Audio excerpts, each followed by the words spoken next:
Potential car buyers in India are shying away from making the vehicle purchase due to extremely high tax rates imposed by the government. India attracts the highest tax rate in the world across vehicle categories, thereby creating affordability issues and presenting a grim picture of Indian market globally.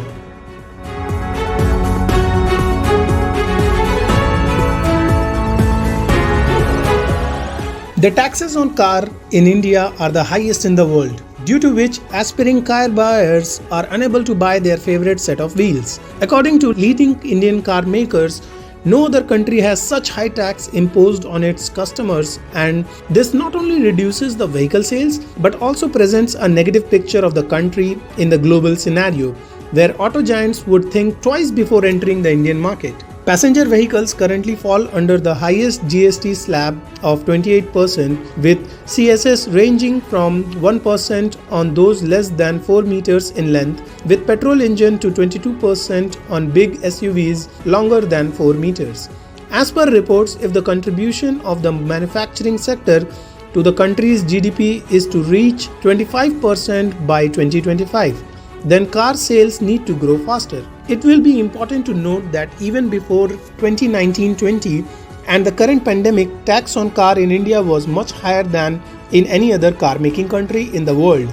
In the European Union, the VAT is 19% and no other taxes, while in Japan, taxes are around 10%. Owing to much lower per capita income in India, serious long-term purchase issues have been created for many aspiring car owners. In 2019-20, the increase in cost of buying a car, coupled with other hurdles to be crossed to obtain a loan, led to a fall in sales. It was proven that the price elasticity or demand is a real concept. Under the current market trends, it is quite apparent that if the manufacturing sector is to grow at a rate that would increase its contribution to the overall GDP, even by 2025, car sales must increase at a much higher rate than in the past. The car industry constitutes about 50% of the auto sector, which contributes around 40% of the manufacturing sector's share of the GDP, making it a sector which cannot be ignored at any cost. While deciding the tax structure, the issue of high tax rates would not have been a challenge if the current pandemic crisis had not hit the world. The woes of the auto sector were compounded by COVID-19 pandemic even before the financial year ended, and the lockdown imposed from March 25 this year led to massive disruption of sales plan of all companies. The last week of March is an important time in the financial cycle of any company. There was no production in April, and in May production was carried out on a very limited extent because of the need to comply with all regulations and to ensure the safety of employees and customers. June production numbers were better, much to the satisfaction of all stakeholders. Many car makers have said that they intend to gradually increase production and sales as the situation improves and worker returns from their villages. The rural economy is quite robust due to a good rabi harvest and normal monsoons this year. Tractor sales are already higher than last year's, which are indicative of good times ahead. According to many automakers, vehicle sales in the rural areas are growing faster than in the urban areas. The sector is hoping that in the second half of 2020-21, sales may near the performance of last year of 2021 to 2022 turn out better.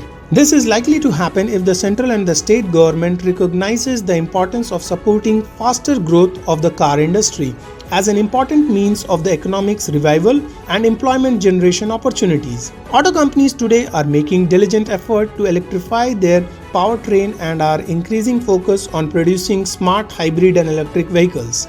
In these dynamic times, policy support is very important, and a joint effort by industry and the government will go a long way in ensuring stability to this crucial sector. Indian automakers today are struggling with poor sales and low customer sentiments due to the ongoing pandemic. A high tax structure only adds to the negative outlook of the near future. To help car manufacturers in addressing these dual challenges, a tax rate revision would not only boost sales but instill confidence among investors in the long run.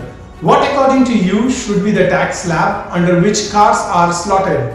What are the other measures Indian companies can adopt from global players to survive the pandemic blues?